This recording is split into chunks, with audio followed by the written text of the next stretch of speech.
Good morning students. देखिए हम क्या पढ़ रहे थे, मेथड ऑफ क्रॉप प्रोडक्शन में हमने पढ़े थे preparation of soil, seed selection and sowing.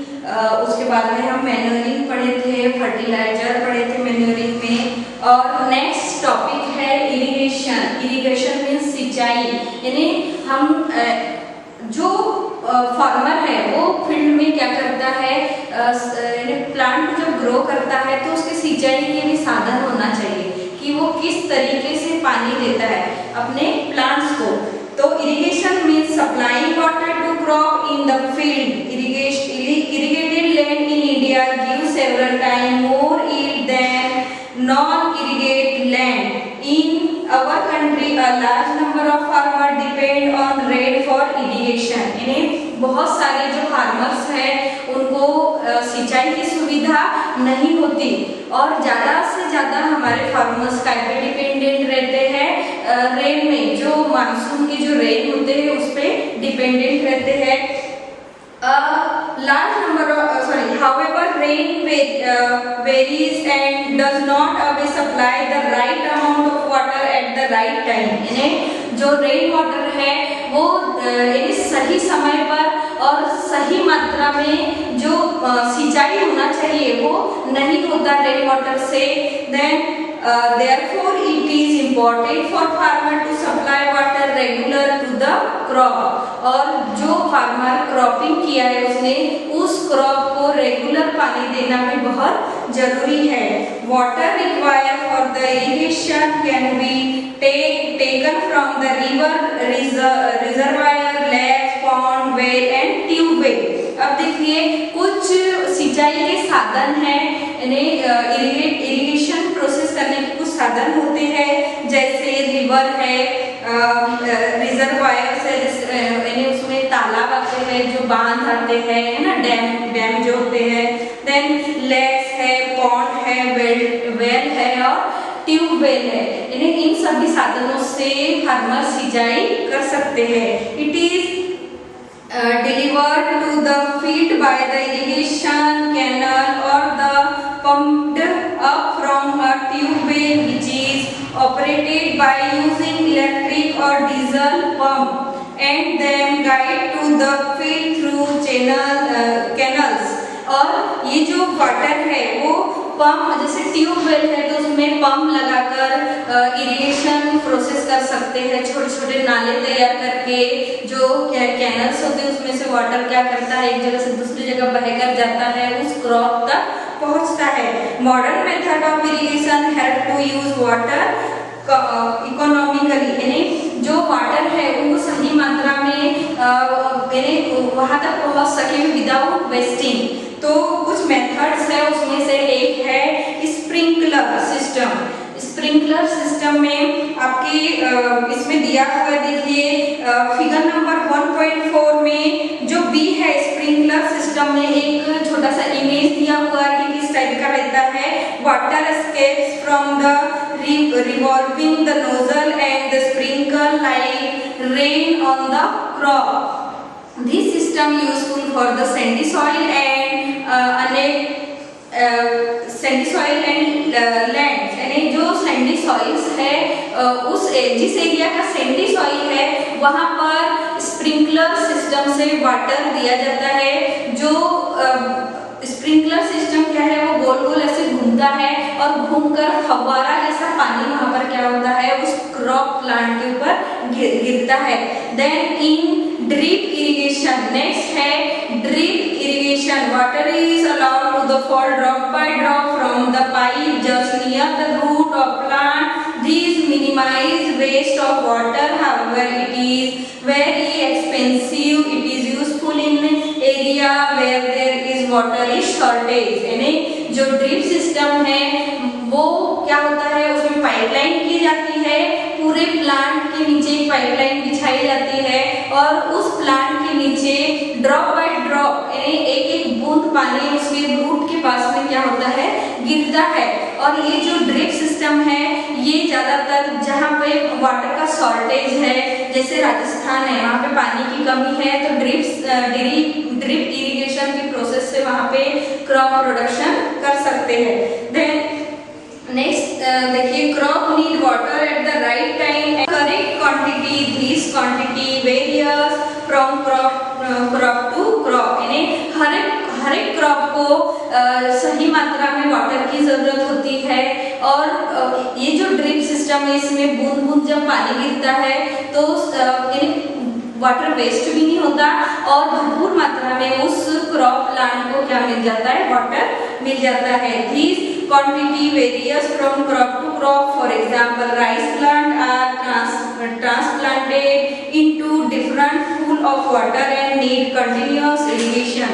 लेकिन जो राइस का प्लांट है उसमें भरपूर मात्रा में पानी चाहिए होता है क्योंकि उसको उस प्लांटेशन को ट्रांसफर किया जाता है। पहले उसकी नर्सरी लगाई जाती है, उस नर्सरी में से फिर उसको किसी फील्ड में सही डिस्टेंस में और डीप में क्या किया जाता है, उसको गड़ाया जाता है, क्रॉपिंग की जाती है।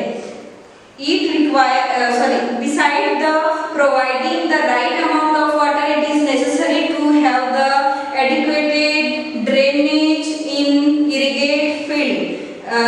If a field is supplied with excess water, it is said to be the water log.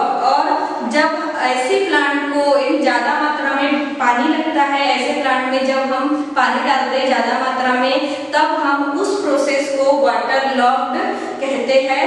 कि जैसे राइस का प्लांट है उसको ज्यादा पानी चाहिए तो हम पाइपलाइन बिछाकर उसको भरपूर मात्रा में उसको पानी क्या करते हैं, देते हैं। तो इस सिस्टम को वाटर लॉग बोला जाता है। Water logging replace the air in the soil with water which reduce the supply of air to the root of water. This stop the growth of the water. It also increase the amount of salt in the soil which is harmful for the crop. अगर हमने जितना उसको पानी चाहिए उसके access अगर हमने पानी दे दिए तो क्या होगा, उस सॉइल में एयर का होना भी बहुत जरूरी है।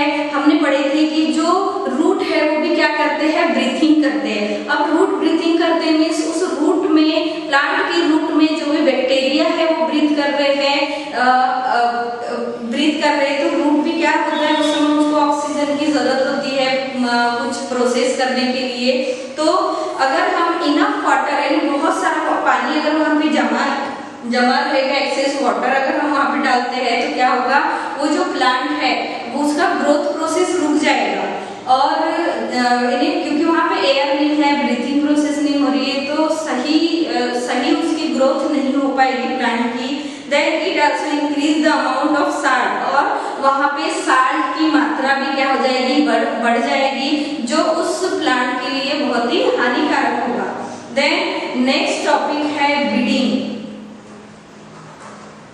नेक्स्ट टॉपिक है beading.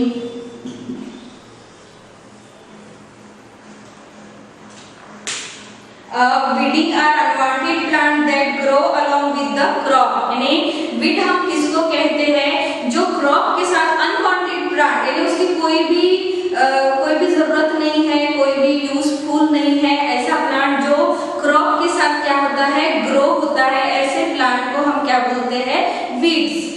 They compete with the crop for water, mineral and sunlight and are therefore reduce crop yielding. यानी उसके साथ जो क्रॉप लगा हुआ है, जहाँ पे वीड क्या हुआ है, उगा है, तो वो क्या कर लेगा, वो जो मेन प्लांट है, मेन जो क्रॉप है, फॉर एग्जांपल वीट का क्रॉप है, वहाँ पे अनवांटेड जो प्लांट है वो ग्रो हो गया, तो वो क्या करेगा, उस वीट के प्लांट के न्यूट्रिएंट को क्या कर लेगा, गेन कर लेगा। और जब वहाँ के उतने एरिया के सॉइल में जो न्यूट्रिएंट है उसको अगर उसने गेन कर लिया, तो जो वीट का प्लांट है वो सही उसमें ग्रोथ प्रोसेस नहीं हो पाएगी और यील्डिंग जो उत्पादन है उसका वो भी क्या हो जाएगा, कम हो जाएगा। Then they spread very fast. It is therefore necessary to remove them from the time to time. और उसकी जो बढ़ने की गति होती है वो भी कैसे होती है, बहुत ही जल्दी वो ग्रो होता है, बहुत बड़ा होता है, जो मेन प्लांट है उससे भी बड़ा वो होता है, तो इसीलिए टाइम टू टाइम उसको वहां से रिमूव करना भी बहुत जरूरी है। Different type of weed grow with different crop, they also vary from place to place and from region to region. यानी अलग अलग टाइप के जो क्रॉप्स होते हैं उनमें वहाँ पर उगने वाले जो वीड्स है उसके भी टाइप्स कैसे होते हैं, अलग अलग होते हैं। अलग रीजन में अलग अलग टाइप के क्या होते हैं, अलग अलग सीजन में अलग अलग टाइप के वीड्स क्या होते हैं, ग्रो होते हैं हमारे लगाए गए क्रॉप्स में। Then Amaranthus is a very common weed which grow with the almost every crop। जो Amaranthus नामक जो प्लांट है वो जनरली सबसे ज्यादा कोई भी क्रॉप प्लांट के साथ क्या होता है, ग्रो होता है। This process of removing weeds from field is called weeding. यानी वो जो अनवांटेड प्लांट है वीड, जिसको हम क्या कर रहे हैं, मेन क्रॉप से रिमूव, यानी मेन क्रॉप के पास से रिमूव कर रहे हैं, उस प्रोसेस को वीडिंग प्रोसेस कहा जाता है। Weeding can be done manually by pulling the weeds out by hand और बाय यूजिंग अ ट्रॉवेल और हरो टू अपरूट देम। यानी जो ट्रॉवेल होता है, हरो होता है, छोटा सा एक इंस्ट्रूमेंट होता है जिससे उसको क्या किया जाता है, रिमूव किया जाता है वहां से, प्लांट के पास से। Weeding is also done by spraying special chemical called the herbicide और वीडिसाइड। एक केमिकल भी आता है जिसके स्प्रे करने से जो मेन क्रॉप है उस पर कोई इफेक्ट नहीं होता, लेकिन उसके आसपास जो भी वीड के क्रॉप ग्रो हुए हैं उसके ऊपर उसका इफेक्ट होता है। यानी वो क्या हो जाता है, वहां से खत्म हो जाता है, वहां से डेड हो जाता है। तो ये जो वहां पे केमिकल यूज करते हैं उसको हर्बिसाइड या वीडिसाइड के नाम से जाना जाता है।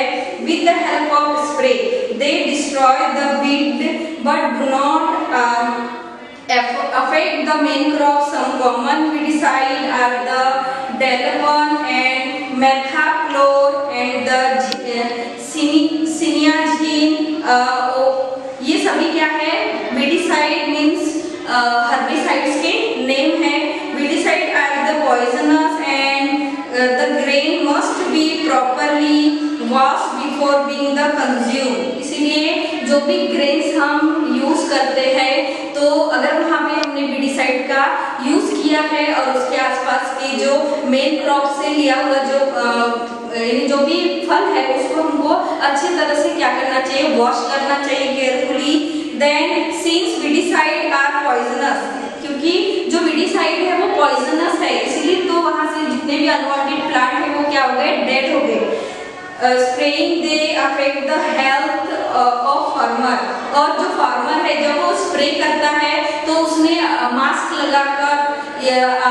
लगाकर उसका यूज करना चाहिए और आंखों में भी चश्मा का यूज करना चाहिए, क्योंकि अगर वो उसके आंखों में या नॉस्ट्रिल से उसके रेस्पिरेटरी ऑर्गन में अगर चले गया तो उसके लिए हार्मफुल हो सकता है। They should be careful by using weedicide. It is advised that they should cover their mouth and nose with cloth while the spraying.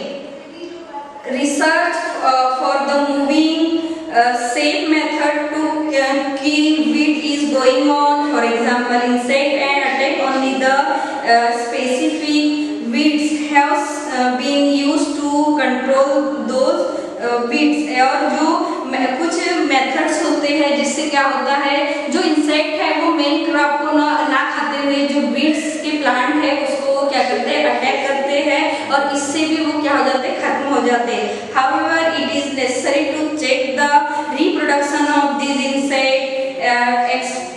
Experiment have seen conduct the attract and trap the main population of insect in the order of check their reproduction। और इसी तरह से जो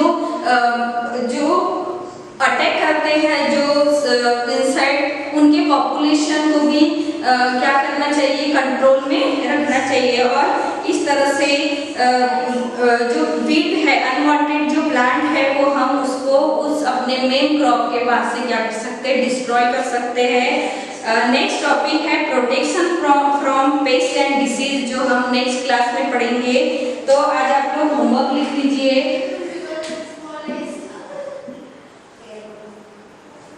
आपको draw करना है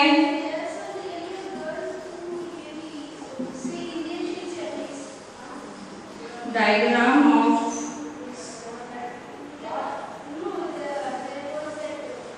harrow and trowel in your notebook.